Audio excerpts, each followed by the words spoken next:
90 à 95% des hommes en Occident reconnaissent la pratiquer. Il s'agit de la masturbation. Je vous propose d'en parler tout de suite dans cette vidéo. Restez avec moi.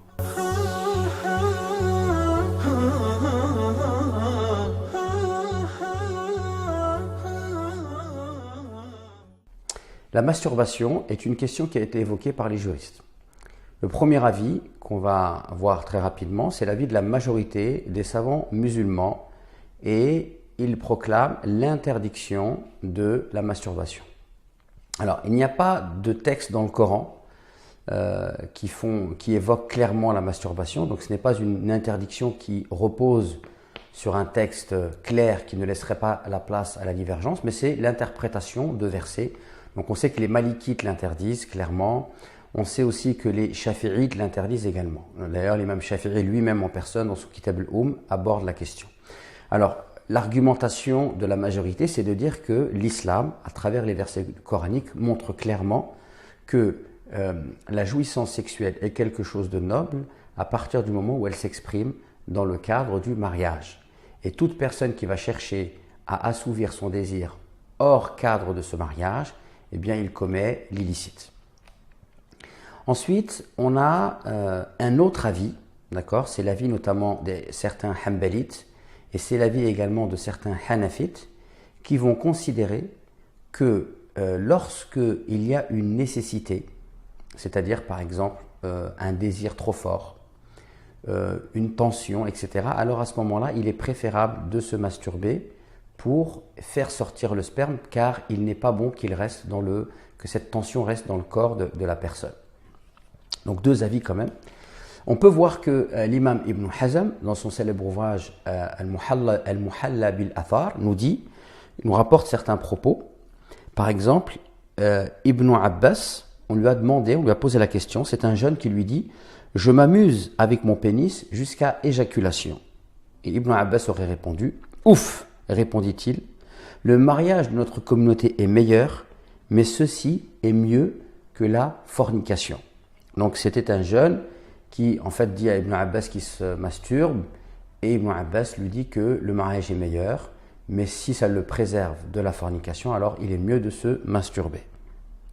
Et ça rejoint d'ailleurs l'avis de l'imam Ahmed ibn Hanbal et cela est basé sur la règle de fiqh, lorsque vous êtes face à deux mots, vous allez choisir le moindre mal.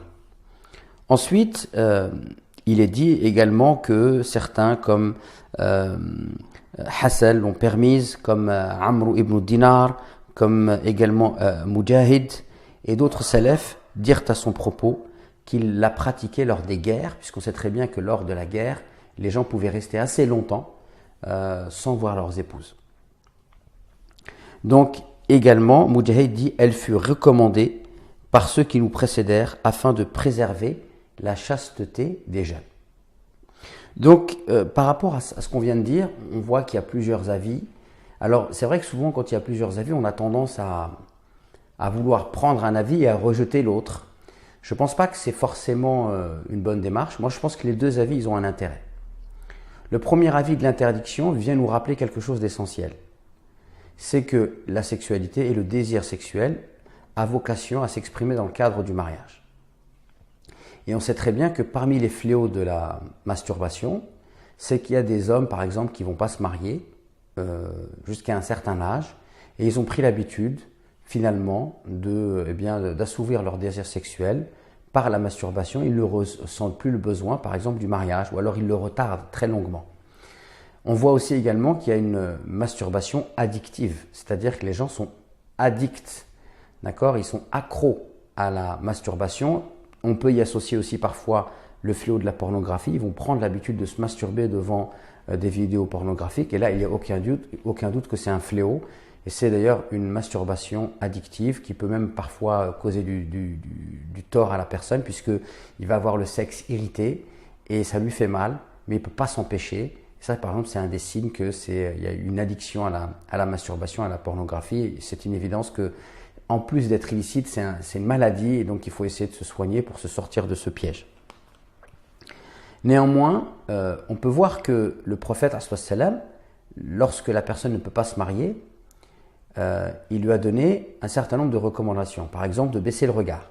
C'est-à-dire qu'une personne, un jeune qui n'est pas marié, il doit apprendre, il doit quand même faire un effort pour essayer de canaliser ses désirs. Donc baisser le regard, le fait de jeûner.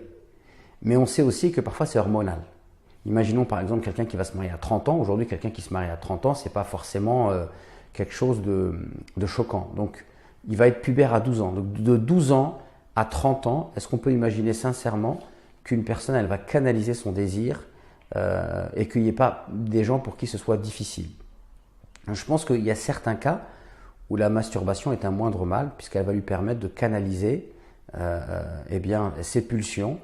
Et on sait qu'on vit dans une société justement où ce n'est pas les sociétés d'antan où il peut y avoir une séparation entre les hommes et les femmes, les vêtements féminins, l'érotisation de la société, tout ça fait que parfois le jeune se sent agressé, attaqué. Et à ce moment-là, eh bien, la masturbation peut lui permettre de se libérer d'une tension.